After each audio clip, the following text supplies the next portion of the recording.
தமிழ்நாட்டில் heart of the topic நீங்கள் என்னென்னு பார்த்தீங்கன்னா, ஜனநாயக படம் ரிலீஸ் ஆகுமா ஆகாது அப்படின்னு தான். I am coming.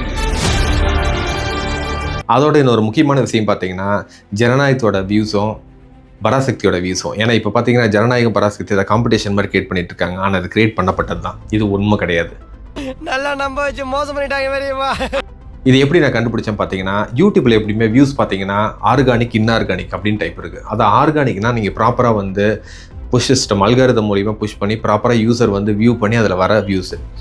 இதே இன்ஆர்கானிக் அப்படின்னு நீங்கள் பார்த்தீங்கன்னா ஆட்டோமேட்டிக்காக நிறைய சிஸ்டம்ஸ் வச்சு சாஃப்ட்வேர் சிஸ்டம் இல்லை வந்து ஹார்ட்வேர் செட்டப் பண்ணி இந்த மாதிரி ஃபேக்காக வியூஸ் பண்ணுற மாதிரி கிரியேட் பண்ணுறது. இது எப்படி ஃபேக் டேட்டா மாதிரி இருக்குன்னு நான் சொல்கிறேன்னா, நீங்கள் இப்போ ஸ்க்ரீனில் பார்க்குற மாதிரி அதாவது என்கேஜ்மெண்ட் அப்படின்னு ஒரு ஆப்ஷன் இருக்குது. இந்த ஆப்ஷனில் பார்த்தீங்கன்னா 2 to 3% கண்டிப்பாக இருக்கணும். அப்போ தான் அந்த ஆடியன்ஸ் வந்து ஓவராலாக 2 to 3% பார்த்து அதை வந்து என்ஜாய் பண்ணியிருக்காங்க அப்படின்னு அர்த்தம்.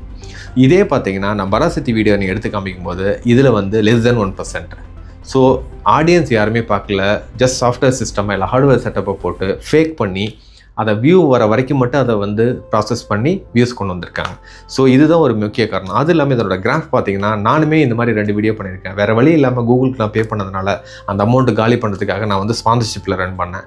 இதில் பார்த்தீங்கன்னா கிட்டத்தட்ட ஒரு 5000 கிட்ட போய்ட்டு அப்படியே டெட் ஆயிடுச்சு. இதுக்கு நான் சும்மா விட்டுருந்தாவே ஓரளவுக்கு ஹிட் ஆயிருக்கும். என் காசும் போச்சு, வியூவும் போச்சு. கிட்டத்தட்ட இது சூப்பரான டாபிக் அது. நான் அதே மாதிரி பார்த்தீங்கன்னா ஆர்கானிக்காக நான் பார்த்தீங்கன்னா என்னோட video one of the best video பார்த்தீங்கன்னா 90K கிட்ட போயிட்டு இருக்கு, இன்னும் போயிட்டு இருக்கு. இது பார்த்தீங்கன்னா இதனோட கிராஃப் பாருங்கள், ஸ்டேபிளாக இதனோட க்ரோத் இருக்கும். இதனோட என்கேஜ்மெண்ட் பார்த்தீங்கன்னா கிட்டத்தட்ட 2%க்கு மேலே. ஸோ மோஸ்ட் ஆஃப் த அதாவது யூசர் வந்து ப்ராப்பராக வியூ பண்ணியிருக்காங்கன்னு அர்த்தம். 1% கம்மியாக இருந்ததுன்னா கன்ஃபார்ம் இது ஃபேக் தான். இந்த மாதிரி ஃபேக் நியூஸ் எல்லாம் இல்லாமல் ஆர்கானிக் கண்டென்ட் வேணும்னா பிரபு சுந்தரம் சேனலை சப்ஸ்கிரைப் பண்ணுங்கள்.